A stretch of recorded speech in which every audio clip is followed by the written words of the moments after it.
we've got a very special guest with us today. We've got Nancy Collamer with us. Nancy, welcome. Thank you. Great to be here. I guess to start off here, we hear a lot more today, just more and more about retirees talking about, their second stage of life and really what that might look or might look like. There's been a lot of businesses, there's been a lot of consulting careers that have been started in that second age, or maybe they finally get around to writing the book that they've always wanted to, but never had the time to focus on it, right? And some of them might be hesitant or confused just because they don't know where to start. And your book, Second Act Careers, actually it's 50 plus ways to profit from your passions, could be a great place for them to start. And you mentioned in your book semi-retirement. So what is semi-retirement and how has it really evolved over last several years? Yeah. So, traditionally, Nate, we think of retirement as being this time, the golden years, the time of to be able to enjoy leisure activities. We often think of what I call the 3 Gs: golf, gardening, and grandkids. And that may have been true for a lot of our parents, but the fact of the matter is that dynamic is rapidly changing, and it's changing for two main reasons. One is that we are living longer, healthier lives, and the other is that, as you well know, a lot of people have not saved enough for retirement, and so a lot of people are going to have to supplement retirement by doing some type of work. But also people are, they're retiring at age 60, which means that they might have 25, 30 years ahead of them. And they want those years to be active and fulfilling and productive. And so it is no longer just about leisure. It is about leisure. It is about finding purposeful activities. And even within leisure, I think you can think of leisure in two buckets. One is sort of the watching, Netflix and go to the movies and chilling out type of leisure. And then there's what I like to call the productive leisure, which is things like taking classes and, taking a painting class, learning how to cook a new type of cuisine, doing a Bible study class, a book club, any of those things, those activities that really help to make you feel more engaged. They stretch you intellectually, creatively.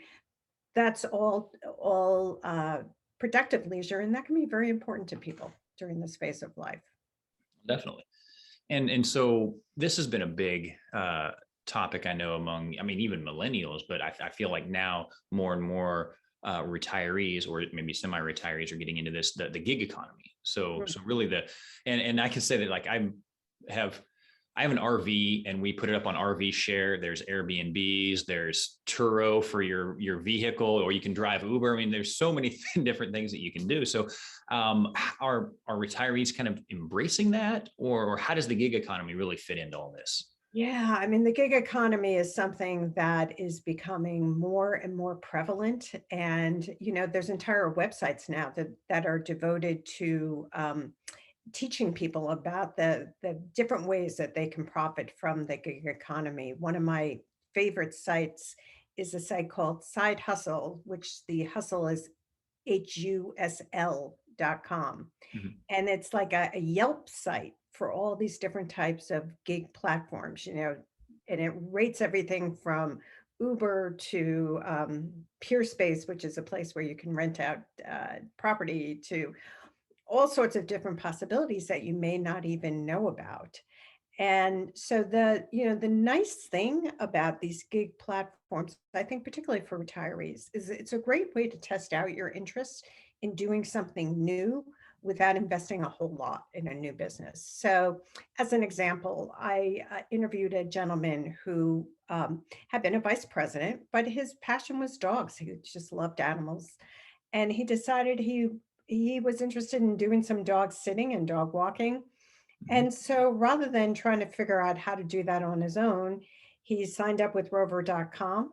It was very easy for him to establish a profile. And over time, he started earning, I believe when I interviewed him, he was earning about $1,500 a month doing dog walking and having a great time. Every day he was out in the woods and was really combining his interest in hiking and exercising with taking care of animals. And it made it just very, very easy for him to test it out. Now, the downside with the gig platforms is oftentimes you're not going to get paid as much as if you had your own business. Mhm. But as I said before, it's a great way for people to test things out. And then if you discover that you like it and you start to build up a clientele, then you can take the next step and really think about hanging out a shingle and going out on your own. Yeah, and from my experience, heck, an extra $1,500 a month for a retiree could be huge. Mhm. I mean, that can help keep a portfolio intact that maybe wouldn't otherwise, or it can be, just extra vacation money. Yeah, yeah, and I think, as you know, Nate, so well, that one of the things with people in retirement is even people who have a lot of money in the bank oftentimes are hesitant to spend it. Oh yeah. And so, people put that money into the bucket of this is my play money. This is the Mhm. money I'm going to use to go out to dinner and go to theater and take some vacations and just have fun with it. Yeah. Yeah. I had a guest on here not too long ago, right along those same lines that you're talking about of them not being able to spend it because, our financial habits usually don't change when we get into retirement. If we were frugal while we're working, we're frugal in retirement as well. And so we just might not be able to spend all that, even though we have it. We've got a plan that says you can spend it all if and you're still going to be okay. But yeah, they can't release the purse strings. Yeah, I mean, I think that's one of the sort of psychological emotional issues that people deal with, and the other one is, I've coached people who have very significant assets. They've sold companies, they're doing really well. Money is not the issue for them, and yet we live in a society where we value our time by what we earn.